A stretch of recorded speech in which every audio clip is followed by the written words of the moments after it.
Hi, good afternoon. It's Linda with Golden Rule Senior Placement Services with Tuesday Talks. Today, I want to discuss a great topic to guide you along the lines of signs that your senior loved one needs assistance. I'm a contributor to the Nature Coaster Weekly magazine, and I've written this article a couple of months back, and I think it's always a good for a refresher for you all to be aware of this great subject matter. And if you don't mind, I'm going to actually read you from the article that I written, so this way I could keep on track and not forget any of the items that we need to discuss. Signs that your senior loved one needs assistance. In the process of aging, many seniors will eventually need some level of care and assistance with their activities of daily living, which is known as ADLs. Yet they will find it quite difficult to even ask for help, as we all know.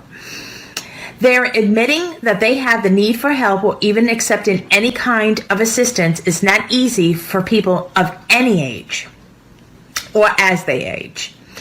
The very reason that people take pride in their independence and privacy, and at the same time they do not want to burden their family and friends with their needs.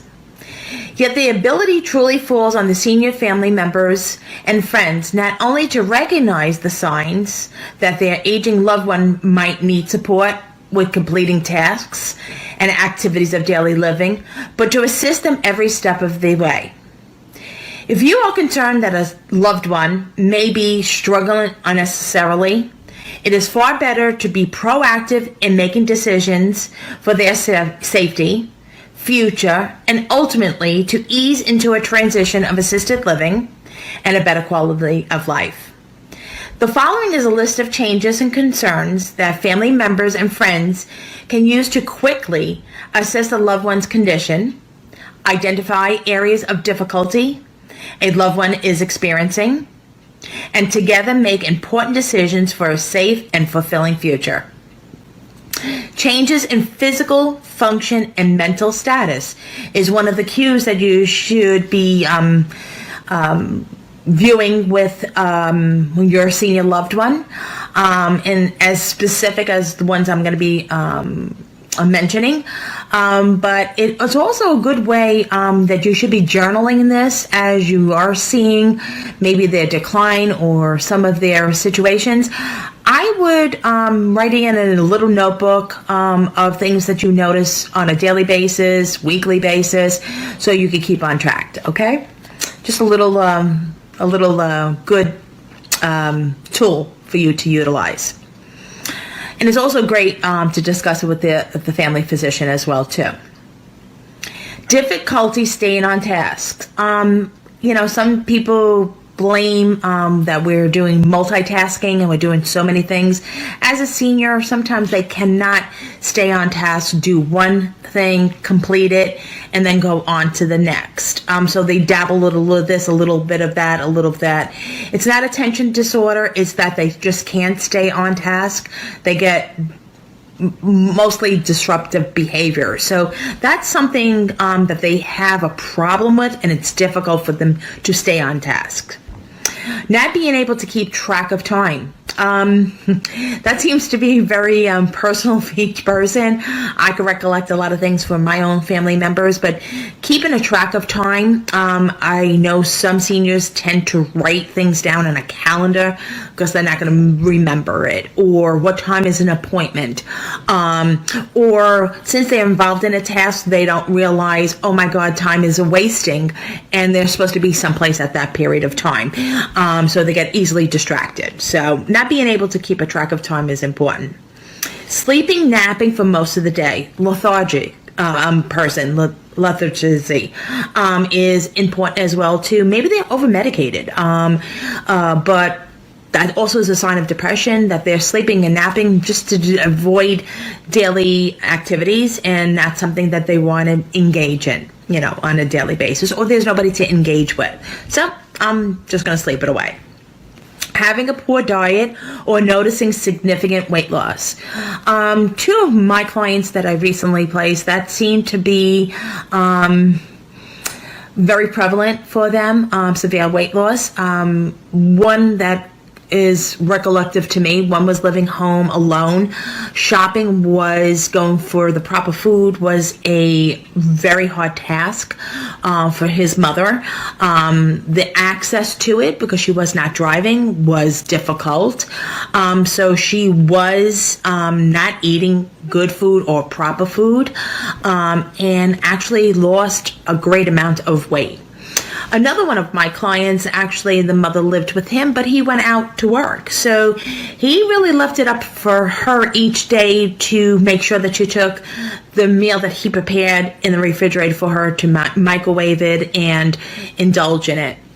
But like anything else, having a meal and breaking bread with somebody and having a conversation over a meal is delightful. So eating alone could be very depressive as well too. So those are the signs of seeing a poor diet. Is also somebody that doesn't have the access to the right food. Somebody that is diabetic is eating maybe sugar-laden food or high in starches. So their poor diet is not conducive to their diagnosis also. Or having the finances to get to a better diet too. Withdrawing, a loss of interest in hobbies and activities. If you're home alone, who are you really doing your activities with? One of my dear ladies that I placed was 95 years old. She was an organist, pianist at church, and she sang in the choir. She had a beautiful organ at her home, and she actually said to me, "Why play it? Who's there to listen to it? I know I could play it."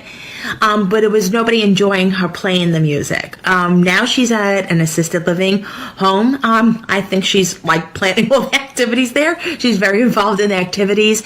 The day we actually took a tour, she took to the piano and she started playing tunes, and she had a great crowd around her. She felt so empowered after that her talent was something that was recognized by her peers of her age, and it's a purpose. But hobbies, what was done in the past might not necessarily be engaged in now. Maybe there's a loss of eyesight. I used to knit a lot when I was younger, I've been told, but I don't do it now because I can't see as well. Well, there's adaptive equipment that they still can do. But activities, if there's nobody to do it with, there's no person to engage it with. So you'll see the lack of interest in those hobbies and activities on a daily basis because there's nobody else to enjoy it with. Decline in social ability. I can't get out as much. Oh my God, I'm incontinent. I'm wearing a diaper and I can't get to the bathroom in time. So I'm not going out as much. I don't drive anymore, so I can't go to any functions that I did in the past. And I don't want to burden my neighbors and my friends for driving me all over the place. So the socialization outside of the home has been inhibited as well too because of the ability of not getting access to go to socialization. Does not communicate with others. Sometimes when in a depressive state, silence is golden in their minds. If I'm only going to complain, why am I going to talk to my family members? Or I don't want to be known as a chronic complainer. But they feel that, if there's nothing that they absorb during the day of conversation. So if their loved one that they lived with, maybe a son or a daughter they live with, and they come home from work, there's nothing that they can contribute to the conversation because there is nothing that really transpired during their day that can add to the conversation. Decline in vision and cognitive skills. We see that it's apparent with the aging process that we do lose our eyesight. It's not obvious. It's not as clear. We need assisted devices, may they be glasses, magnifying devices as well too, which is that they put over books. But I noticed that with dementia patients, that people that used to, or clients that used to read a lot, but now they have dementia, so they not reading as much because they're not understanding what they're reading anymore. So believe it or not, the Bird Institute just came out with wonderful books for dementia and Alzheimer patients and clients, and it's all pictures. and it's all on the right side. So as they're flipping through, they're seeing pictures, little verbiage on the left, but most of the main content, we always pay attention to the right side, is a picture that says a story, not having to read a story. So cognitive, they're not understanding, but their vision, if it's inhibited, it also is that they're not able to read it, and they're not able to understand it. Changes in emotional extreme mood swings. You see that with somebody that is depressed, their moods swing. It's not because they have a diagnosis of bipolar, but simple depression, your mood swing, because there's really nothing to be happy about. So their moods swing on a regular basis. It's almost sometimes they swing to the happy side if something is brought positive to their environment, and then it swings to the negative side that they feel they're losing their independence. So they become a little, accusatory, negative, combative, sometimes in conversations as well too. But the moods definitely swing. Trouble with transferring and getting up from a seated position. May it be from a disease process, peripheral neuropathy, or just having gait abnormality, being able to get up from a sitting position that doesn't have armrests. So the best things for seniors is to have a chair that has armrests so they can lift their upper body, is also helping them to stand in a prone position. Or even an adapted device, maybe a walker that's locked, that they can help pull themselves up to a standing position. So transferring means to get up from a sitting position to a walking position, or from a standing position to